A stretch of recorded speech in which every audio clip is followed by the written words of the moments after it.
જો આ સારી કંપનીના 2 સ્પ્રે અને વાઇપ્સ મંગાવ્યા છે મેં તારી માટે. આનો ઉપયોગ કરજે અને સવારમાં છે ને થોડું થોડું વાળ ભીના કરી દેવાના સ્પ્રે છાંટીને, એટલે લાગે કે ના તું નાઈ ધોઈ છે અને થોડો મેકઅપ કરી લેવાનો. અહીંયા તો તું રોજ રોજ નથી નાતી, પણ ત્યાં તો તારે નાઈ ધોઈ હોય એવું બતાવવું પડશે ને. આનો ઉપયોગ કરજે સારી રીતે. 7 દિવસ માટે મેં રેડી ટુ ઈટ નાસ્તાનું પેકેટ આવે છે ને બનાવવાના, એ મંગાવી લીધા છે. સાસરીમાં તારે કોઈ મહેમાન આવશે, એ બધા રોકાશે ને લગ્ન પછી તરત તો વયા ન જાય, તો એના માટે આ સવારમાં નાસ્તો આપી દેજે.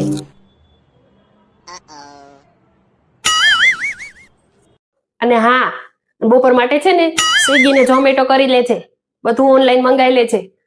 મેં તારા મોબાઈલમાં બધી એપ્લિકેશન ડાઉનલોડ કરી લીધી છે, એટલે તું એનો યુઝ કરજે. જો સાંભળ, રાતનું જમવાનું બનાવવાની તારે કોઈ ઉપાધિ નથી કરવાની. મારા પિયર વાળા છે ને એ બધા તને રાત્રે જમવા બોલાવશે, મેં કહી દીધું છે બધાને. એટલે તારે છે ને જમવા જતું રહેવાનું. હા, 7-8 દિવસ બધા રોકાશે, પછી તો બધા મહેમાન જતા રહેશે. આ રેડી ટુ વિયર સાડી આવે છે ને ઓનલાઈન, એ મેં તારી માટે મંગાવી છે. આ થોડાક દિવસ તારે પહેરવી પડશે ને. આ તને હું ક્યાંની શીખવાડતી હતી, તો તું શીખતી તો હતી નહીં. ત્યાં કઈ ચડ્ડો ટી શર્ટમાં ન ફરતી, સારું નહીં લાગે. અમારે થોડીક લાજ રાખજે પાછી.